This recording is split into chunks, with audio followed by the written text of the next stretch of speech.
Right now, it's time to talk about one of the hottest new movies out in America right now. It's Mad Max Fury Road.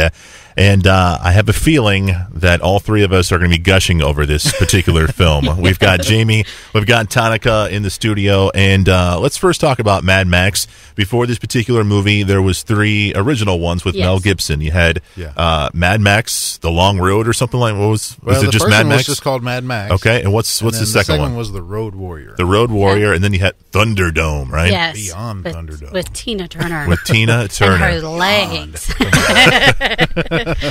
So, out of those three, which one did you guys like the best? Because a lot of people like Thunderdome, but they say it's kind of a little cheesy too, right? They're all kind of cheesy in their own right, Mm-hmm. you know, just because of the way that George Miller put the things together. Yeah.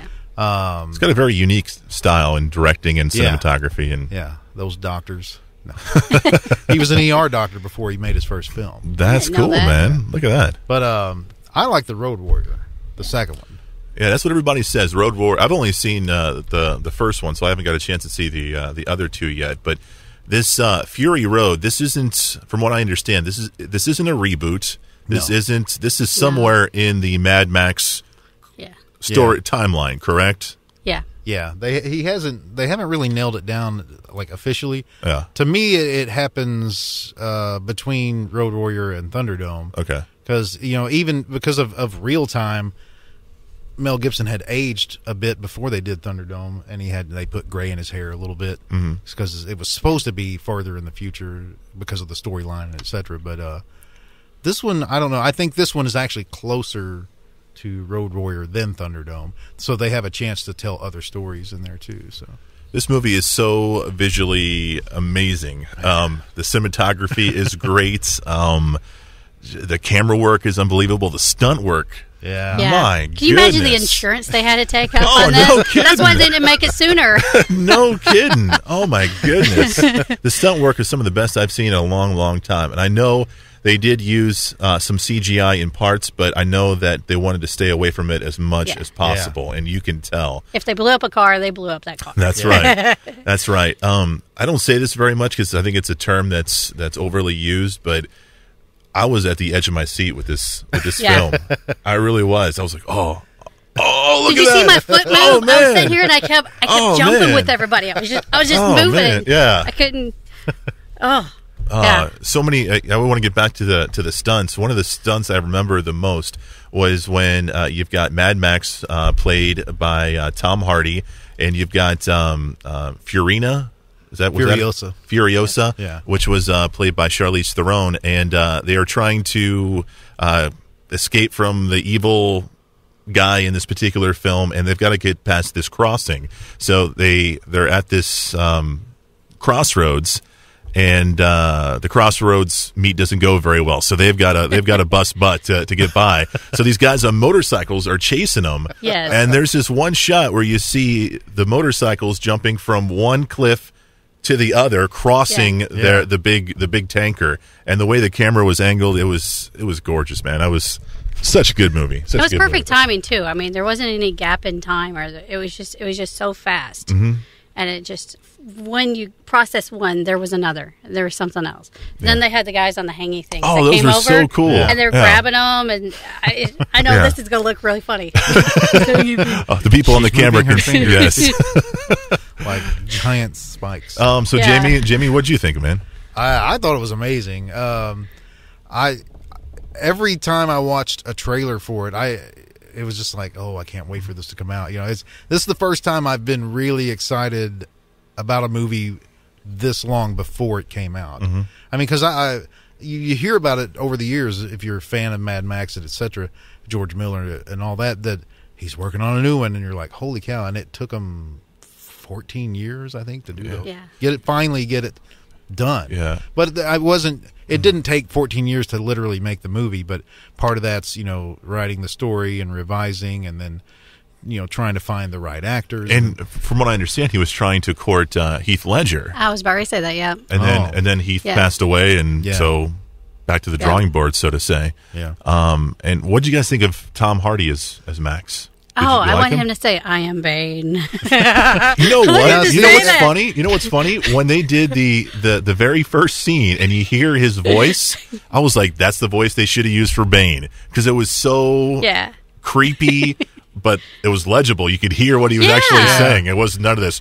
You know, I have like no they did. idea why they distorted it. It was perfect the way it was. Yeah. There's a lot of people that have said that too, that he's channeling Bane, and it's like, no, I don't really think he is. Yeah. He's making Mad Max its own thing.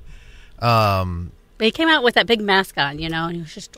Well, yeah, he's protected himself from the sand and all that. Yeah, he's got the thing on his face when they capture him. Yeah. Yeah, and I don't know. I think a lot of people will automatically think of the last thing that an actor did that made some impact. And Bane was a very large character Yes, on he the was. screen and all that. So, and I thought he did great as Bane. But and he's made Mad Max his own, I think. Yeah. And yeah, it's just, I don't agree with the whole thing where they say, "Oh, he was channeling it," but yeah, Mad Max is his own thing for sure.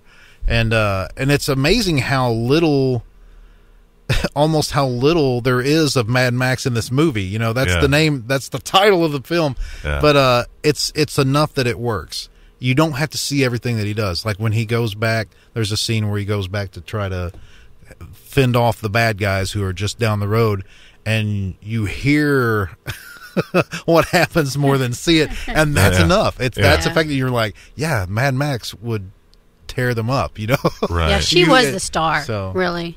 Yeah, and I think I don't even want to give credit to the idiots who have a problem with this film being a feminist movie. Yeah. Have you heard anything about that? I have not, but I was impressed with the female characters in this film. I was like, every single one of them, even the ones that were considered damsels in distress, they could hold their own. Yeah. Yeah. And that's what's so silly about these guys. There's a couple of groups of men who are and they're calling themselves men's rights groups.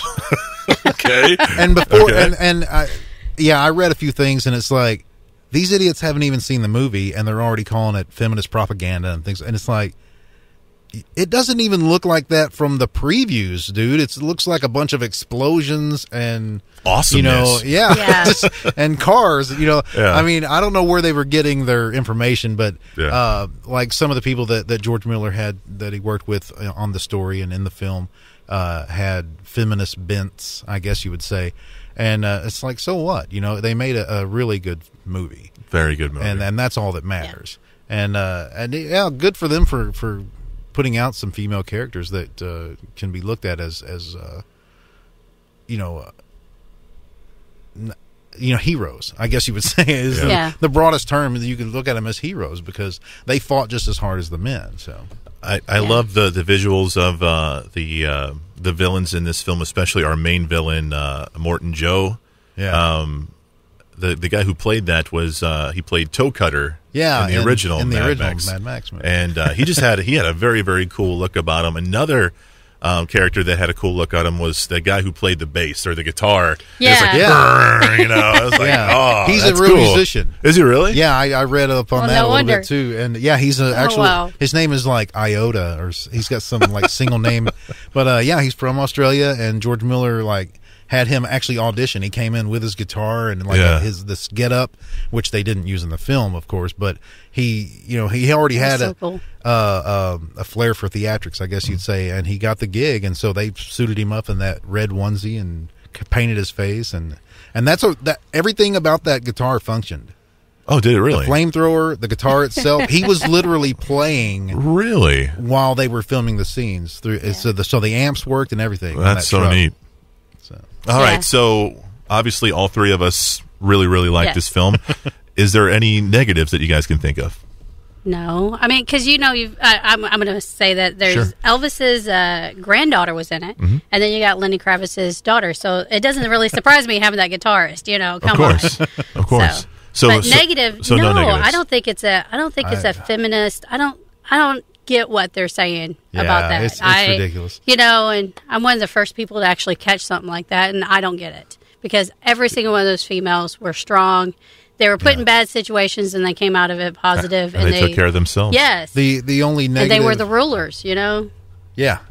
And the thing I mentioned about Max not being quite a huge part of the movie, that may be the only real negative. It's like he didn't have a lot of dialogue either. Yeah, he grunted a lot. He kind of, he didn't really have a lot of dialogue in the first movie. If you go all the way back to Mad Max, it was a lot of like fighting and car chases and things anger. Exploding and his anger. Yeah, because like something happens and most people have seen the movie. That just clicked. That's all right, man. And but so I mean, it kind of is a little bit of a throwback to how the character originally was presented. So it's a wonderful movie, especially if you like those hardcore kind of action movies, man. It's a lot of fun. Great summer blockbuster. It's called Mad Max Fury Road. Jamie and Tanika, thank you guys for doing this show. It was a lot of fun, and can't wait to have you guys back on future shows. Appreciate you guys. Thank you. All right, coming up next week, we're gonna switch gears. We're gonna be doing music movies. All right, we've got Toby. So I'll be back next week. No. We've got Toby and we've got Sabrina in the studio. We're going to be doing Footloose with Kevin Bacon. Cool. We're going to be doing Fame back from 1980, I think. Wow. And Saturday Night Fever with John Travolta. Don't touch the hair. Can you do it? Can you do it, Jamie? I know you do that. Travolta. What? It's coming your way next Saturday at 6 p.m. Remember to check out our website at ScreenTeamPB.com. For Jamie, Tanika, and Chris, we are the Screen Team on today's Talk 930 KWOC.